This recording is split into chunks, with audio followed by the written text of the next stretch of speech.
Las 9:04 de la mañana y naturalmente la pandemia ha tenido como consecuencia una caída de la economía en todos los países del mundo. El nuestro, se dijo, era uno de los que más se veían afectados y se hicieron previsiones sobre una caída que podía llegar a superar incluso el 10% este año, pero al mismo tiempo se hicieron previsiones sobre un rebrote del próximo año y a su vez el Perú aparecía con unas cifras particularmente positivas para el próximo año. Para evaluar la situación de nuestra economía y hacer previsiones sobre lo que nos espera el año próximo, hemos invitado a dos economistas, probablemente de orientaciones diferentes. Por una parte, Carolina Trivelli, quien es investigadora en el Instituto de Estudios Peruanos y fue la fundadora del Ministerio de Inclusión y Desarrollo Social, MIDIS. Y junto a ella hemos invitado a Diego Macera, gerente del Instituto Peruano de Economía. Muy buenos días y feliz año, señores economistas. Buenos días, buenos días. Y Carlos. Carolina, por favor, díganos, ¿qué cosa de serio ha concluido usted después, sin duda, de haber visto todos los análisis de las instituciones financieras multilaterales, de los bancos y de los think tanks sobre la cifra de crecimiento o de decrecimiento con la que cerraremos el año en curso hasta mañana?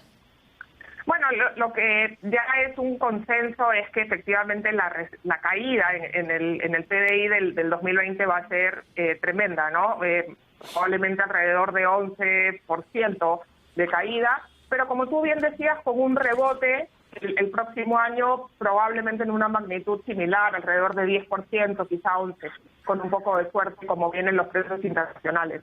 El problema, creo, que está aquí es, vamos a ver una recuperación el próximo año que nos va a llenar de entusiasmo, pero que nos va a dejar también poco espacio para hacer el trabajo difícil, ¿no? Que la pandemia nos mostró que se requiere hacer en la economía para que las condiciones de vida de la población sean sostenibles y sostenidas, es decir, que la gente pueda salir de la pobreza y no solamente puedan recuperar ingresos, sino reducir la precariedad que tenían. Y eso creo que es justamente lo que no vamos a ver. Vamos a ver más informalidad, vamos a ver más precariedad en las fuentes de ingreso, mucha inestabilidad, y vamos a ver algunos grupos de peruanos y peruanas, familias que se van a quedar al margen de este rebote que va a pasar el próximo año, y esa debería ser una de las preocupaciones. El efecto distributivo del rebote puede ser muy importante de atender si queremos un país en el Bicentenario con un poquito más de justicia y estabilidad.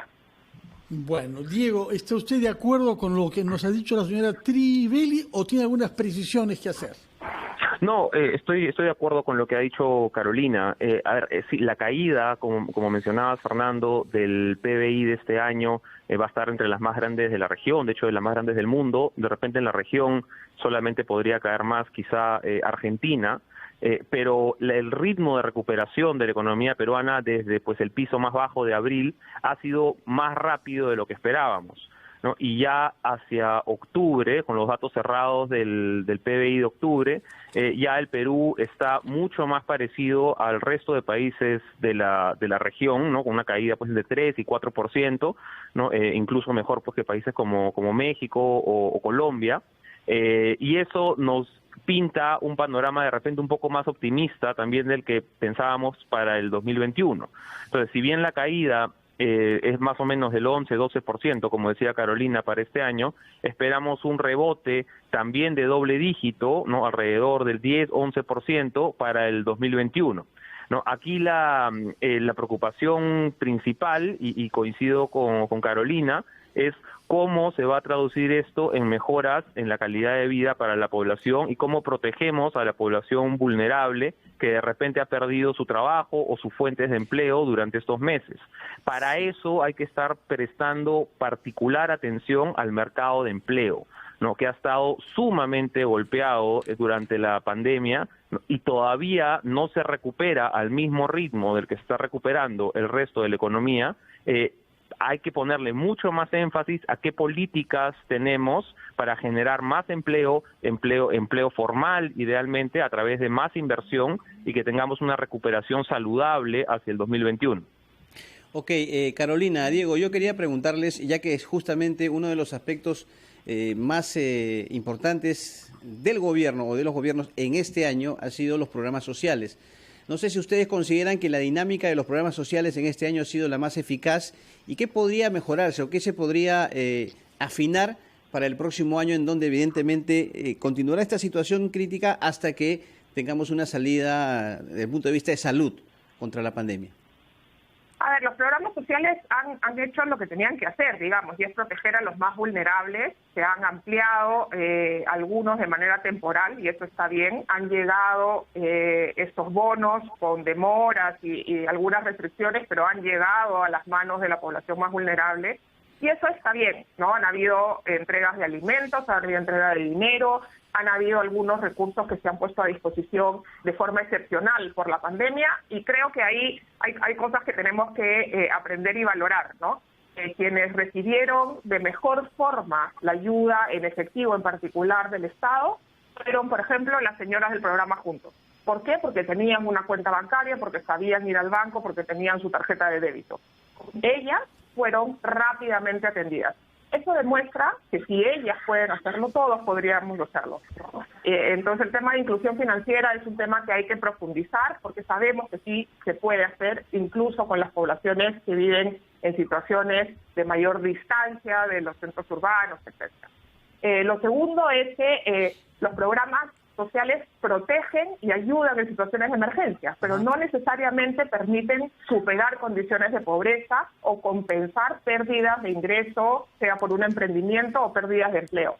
Creo que el desafío, como decía Diego, está en el mercado de trabajo, en las actividades generadoras de ingreso para la población más vulnerable.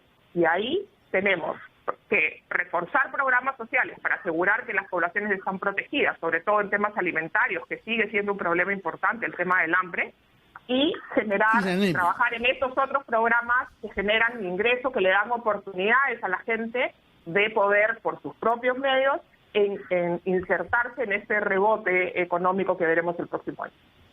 Diego habló efectivamente de empleo formal, la necesidad de crear empleo formal, y para eso hace falta inversión, en parte extranjera, en parte nacional. Pero ¿qué mensaje estamos transmitiendo al mundo? ¿Qué imagen hay de un país donde se mantienen bloqueos de carreteras, hoy mismo en La Libertad, pero también desde hace días en el corredor minero, que impide que el cobre de las Bambas salga a los puertos de la costa? ¿Qué está pasando en nuestro país, en donde proyectos de inversión importante como el petróleo, minería y la agroexportación, que son los sectores, dos de ellos al menos, más dinámicos, se vean perjudicados por un clima social de hostilidad? Estamos en una situación muy complicada, no solamente en términos de salud y económicos, sino también políticos, ¿no? Y conforme se acerca además el cronograma electoral, se acercan las elecciones, posiblemente la temperatura suba en algunos puntos sensibles. Aquí, lamentablemente, las autoridades no han sabido gestionar de manera políticamente adecuada los problemas que se han ido suscitando, ¿no? Y más bien han dado pues salidas temporales o insuficientes. Yo creo que parte del mensaje con el que nos tenemos que quedar acá es que las buenas intenciones o lo que suena bien al momento de legislar no es suficiente para tener buenas leyes que ayude a la mayoría de población. No, más bien cuando legislamos solamente con buenas intenciones o sin entender lo básico de economía, la oferta y la demanda, o que la ley o que la gente funciona con incentivos, en ocasiones se causa muchísimo daño. Creo que lo que tenemos que transmitir ahora y tenemos que regresar es a la imagen de un país, ¿no?, responsable, ¿no?, donde hay predictibilidad para las inversiones, donde se cumple el Estado de Derecho, ¿no? Porque si no, no solamente ponemos en riesgo a los actuales inversionistas, generadores de empleo, a las actuales empresas, sino también ponemos en riesgo las inversiones futuras, ¿no? Yo no sé ahora quién se va a animar, por ejemplo, a tener una nueva inversión en el frente agrícola, ¿no? Si no podemos asegurar que de un mes a otro no se voltea una norma, ¿no?, que ha tenido pues 20 años de vigencia, ¿no? Creo que el clima de predictibilidad que tenemos que mostrar como país es sumamente urgente para atraer inversiones, y eso es algo que no estamos logrando, y que pone en riesgo, por supuesto, la recuperación del 2021. Carolina, ¿comparte usted todas estas críticas formuladas por Diego Micera hacia el poder político? ¿Cómo le cuenta? Sin duda, y creo que lo que hemos visto el Congreso en estos meses justamente nos llama a una gran preocupación de lo que puede pasar en los próximos meses, pero también ojalá nos traiga que en el 2021 los peruanos elijamos un mejor Congreso, un gobierno con una bancada suficientemente sólida, quien sea el que gane, para tener un proceso legislativo con mayor predictibilidad y mayor cuidado, ¿no? Carolina, Diego, les pido un minuto, por favor, porque tenemos que ir a la pausa y luego seguimos conversando con ustedes en este debate interesante sobre las perspectivas económicas del Perú para el 2021. Una pausa y regresamos.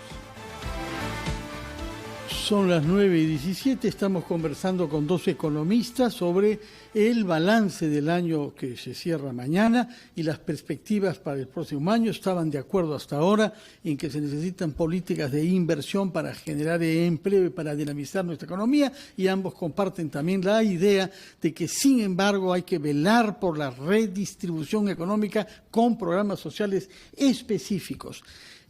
Diego Macero, usted ha venido sosteniendo que el Estado peruano, el Estado en general, dice usted, tiene miedo a tomar decisiones.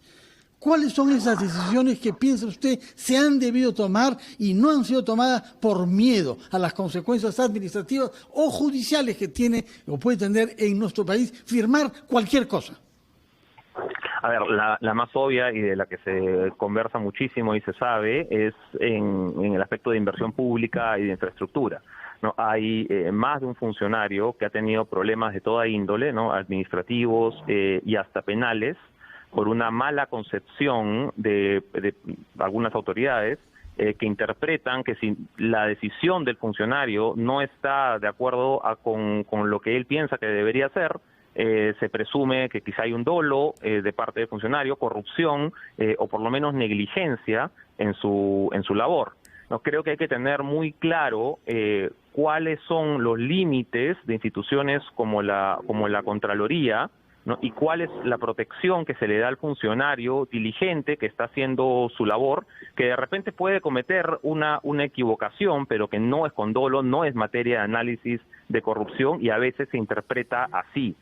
¿No? Incluso algunas acciones que podrían no tener nada de malo, pero que son contrarias a lo que puede interpretar organizaciones como la Contraloría, tienen consecuencias muy malas profesionalmente para el funcionario de turno. Entonces, a lo que hemos llegado con esta cultura es a un punto en el que quizá la mejor decisión para el funcionario es no tomar la decisión, ¿no? O escudarse, ¿no? Con análisis de una institución pública, de otra institución pública, de algún instituto legal, ¿no? Para al final tratar de sacar cuerpo lo más posible de una decisión que potencialmente le puede traer problemas.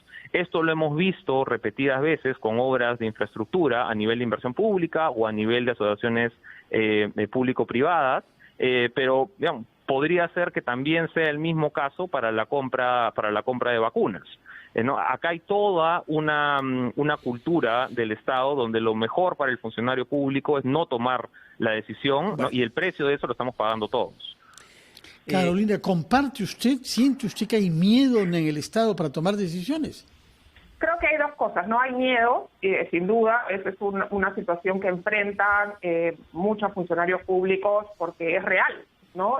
Los procesos administrativos, los procesos penales que acompañan a quienes pasan por la función pública son reales, eso se puede ver y muchos de ellos son desestimados, pero luego de 2-3 años de procesos. Pero creo que el otro problema es que hay muchísima rotación en el sector público porque no tenemos una carrera pública. Y entonces lo que tenemos son un conjunto de funcionarios que rotan con demasiada velocidad y no tienen tiempo suficiente para adaptarse y entender la dinámica del puesto al que acaban de acceder. Y por ende, o toman decisiones cerradas, o demoran en los procesos porque no tienen conocimiento suficiente, ni la experiencia, ni las líneas de mando adecuadamente establecidas. Entonces creo que tenemos un Estado muy precario que incluso puede tomar buenas decisiones en la cabeza, digamos, los ministros, pero que estas no se logran implementar ni con la velocidad ni con la precisión que deberían implementarse, y con ello retrasan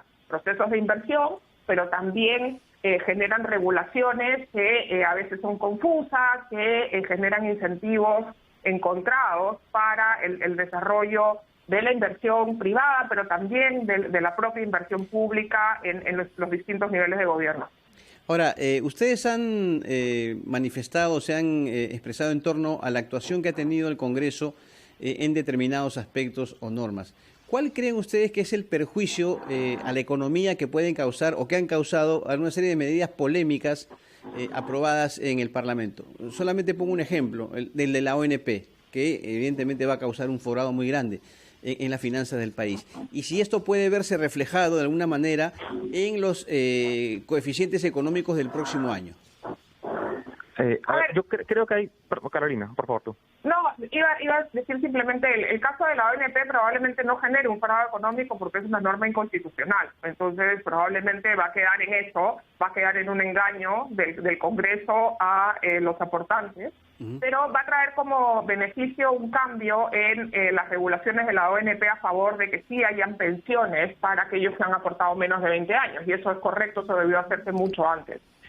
Creo que el problema con las normas que ha estado dando el Congreso es que se tardean directamente muchas reformas que estaban en curso. El tema de los taxis colectivos, por ejemplo, claro, con la reforma del transporte, y muchas normas van a afectar procesos de inversión pública y privada y van a generar presión para las cuentas fiscales, sea por el lado de los ingresos o por el lado de los gastos, y eso nos lleva a un proceso de debilidad en nuestra fiscalidad. Y creo que una de las fortalezas que tenía el Perú justamente para atraer inversión, para conseguir dinero a precios más atractivos para financiar el déficit peruano, se están perdiendo justamente por ese tipo de intervenciones. Creo que tenemos que recuperar la solidez de nuestras cuentas fiscales.